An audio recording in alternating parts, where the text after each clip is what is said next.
Hello everyone, this is Mardon, Iron Age enclosure in northern Northumberland. We're near Crookham, near Wooler, about 15 minutes north of Wooler. You can see Pallinsburn House off in the distance. That has all the land around here. And this is a classic D-shaped enclosure.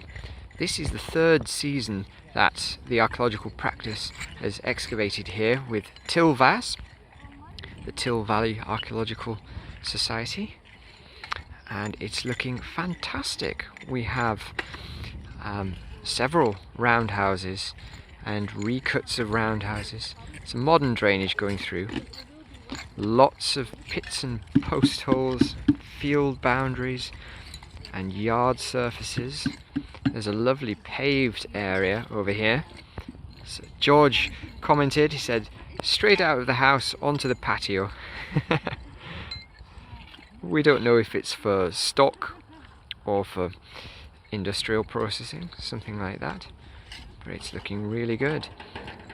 Beyond the enclosure, we have, further off in the distance up there, we have more yard surfaces, sunken yards, really well metalled surfaces. So whether that predates the Iron Age, it could be Bronze Age, unenclosed settlement. It's a possibility, though it's looking more likely that it's stockades from the Iron Age, but external to the enclosure, to the main enclosure. But we've got some samples from that, so we'll see if we can get dating evidence from the samples.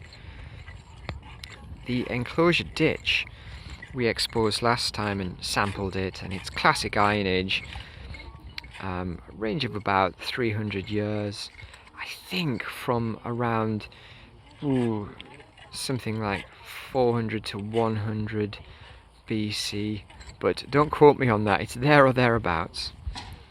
And we'll go and take a look now at one of the sections of ditch that has been exposed.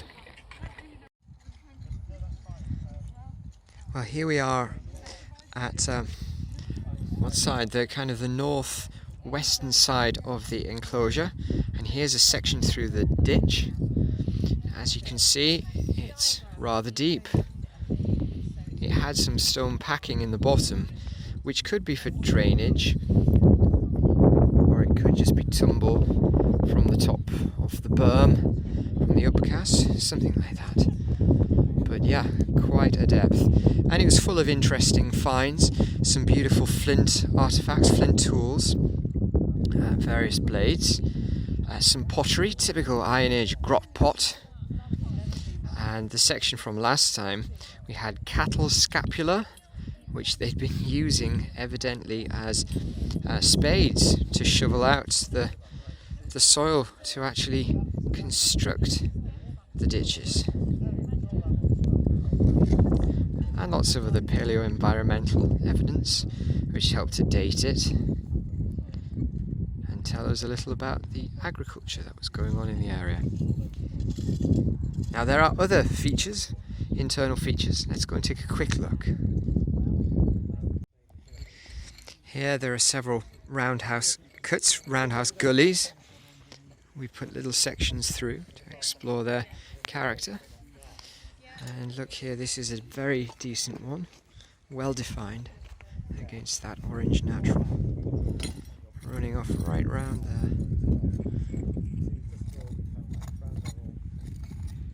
There are several roundhouses in this enclosure, probably, I don't know, 3 or 4 decent sized roundhouses, probably at the back of the enclosure. The entrance, which we've mapped out and can be seen on certain aerial photographs,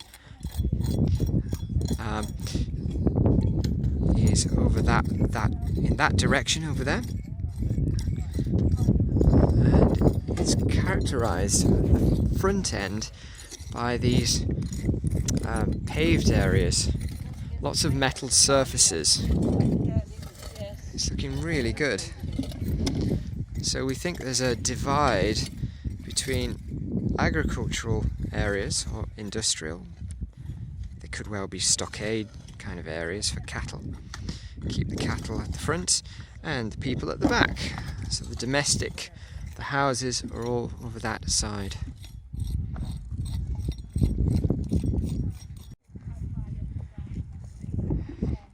This is quite an interesting feature. It's not been finished, the excavation on here, but it looks like some kind of hearth, some kind of oven or similar. It's quite burnt and it has post holes around it.